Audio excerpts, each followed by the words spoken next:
Okay, I think the next thing I'm going to do then is take this carburetor off of there. So first thing I need to do is take the spring off that goes to the throttle linkage. I need, looks like about maybe half-inch screwdriver or wrenches.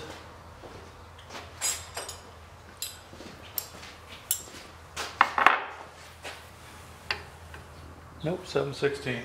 Okay, so 7/16 wrench and 2 nuts. Holds it on there.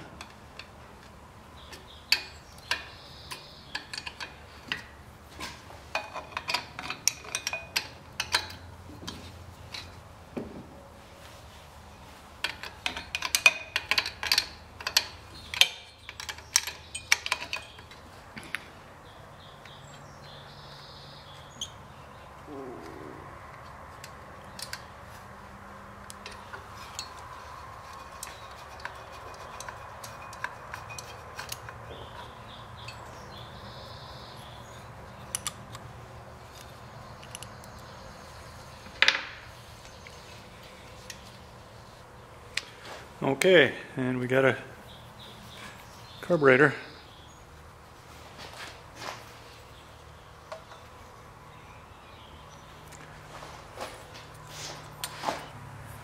And I'm going to take this breather housing off of there, and that looks like it's probably a T20. Nope, it's a T25. Okay, so T25 takes that off. And then we're down to just the carburetor and the hose. I can go ahead and pop that hose off there too, just to make it a little bit easier.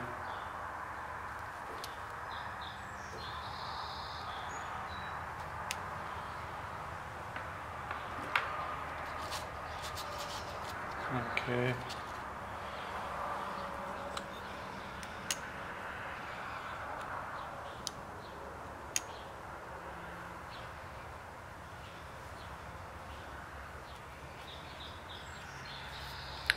Sometimes I take a look at this little pump diaphragm and see if that looks alright, but usually they look alright, and I don't think there's any sense in taking this one off unless I had one to put in there. Seems to be pumping fine. So I'm just going to clean this one up a little bit with carb cleaner and some compressed air.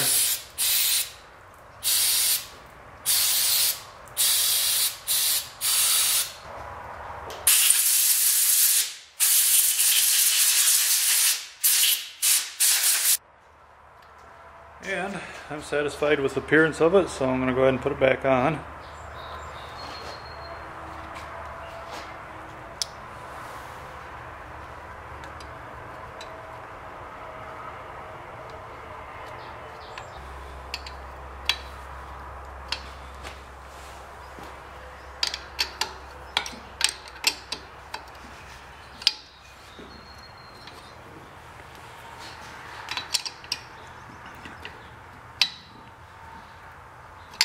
These are kind of good to snug up, but don't get them so tight that you end up breaking some cast.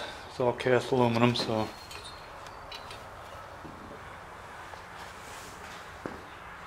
Okay.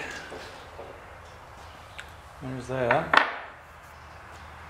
And fuel line. This actually is the primer line.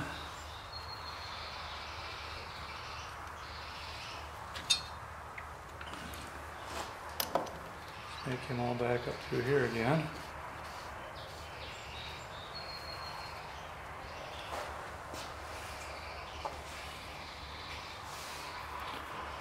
And I'm going to clean up some more of this linkage. I notice it's kind of, some of it's sort of sticky as soon as I get the spring back on. Now there's 2 holes on this throttle leakage. This also goes to your, it's like a governor. Air pushes on this to act as a governor. So when you take these apart, make sure you look and see which hole you took it out of. And this one here was in the back hole, so I'm going to put it back into the back hole.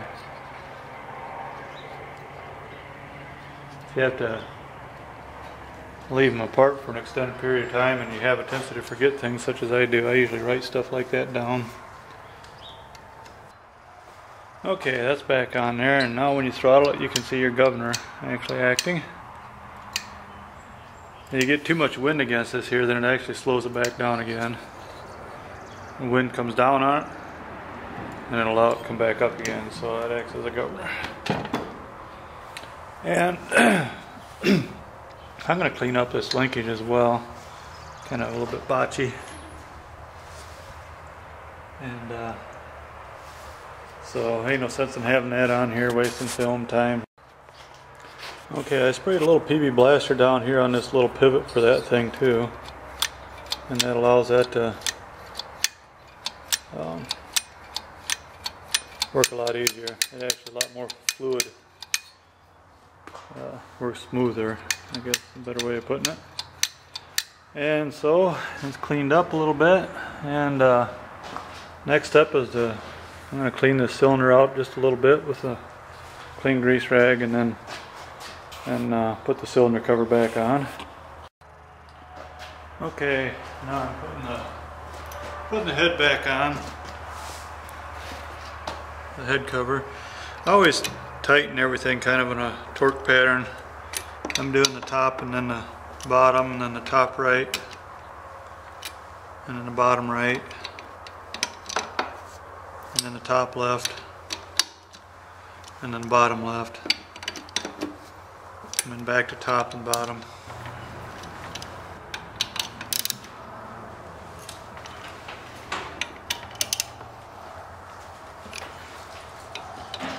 A lot of times when I torque stuff like this here, I choke up on the handle, so I'm not really getting much of a leverage to it, and that way I can kind of power it a little bit. I can feel it a little bit better. I'm not using any kind of a torque wrench, so. And now the spark plug.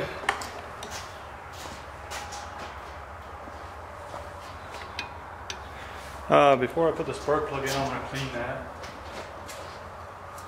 I'm just using carb cleaner on that as well.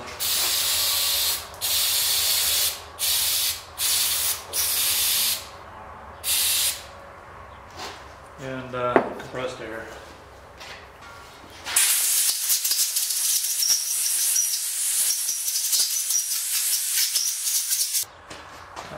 Do a spark check on it. I'm just going to ground it and check it. So basically I'm going to put raise the cover back on, and then once I get this back on there, then I'm going to put the engine cover and I'll put the engine cover back on, and then I'll do my spark plug check. Okay, I've got the cover back on. Now what I'm going to do is check this for spark.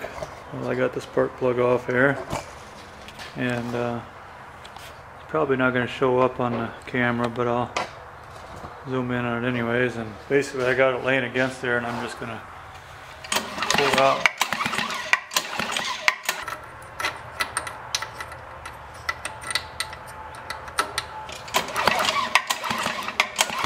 And now I'm getting all kinds of spark. Alright, so that's good. Okay. Now,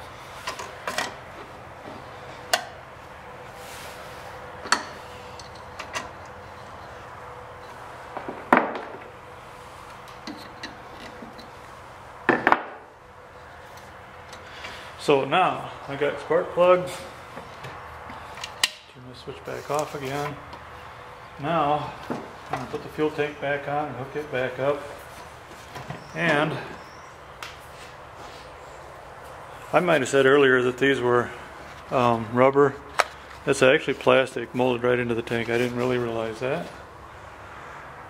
But putting the tank back on is just like taking it off. You just press those little things back down into the housing, and kind of snaps into place. Put your fuel line back on.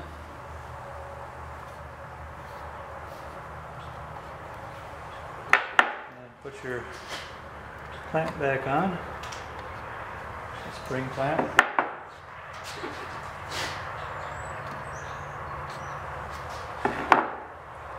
And now I'm going to put some fuel in it and we'll see if it runs.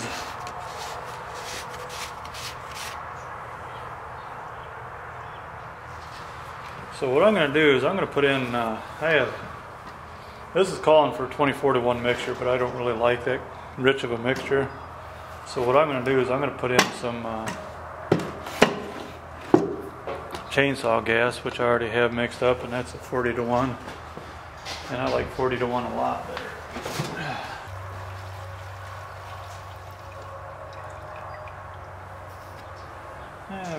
A little less than a half a tank, that'd be enough to get it to run.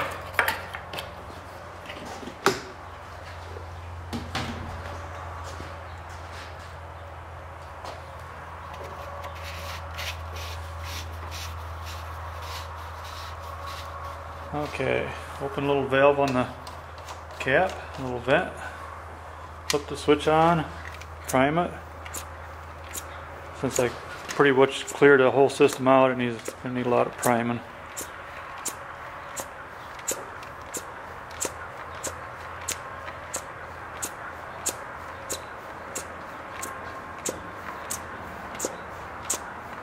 Okay.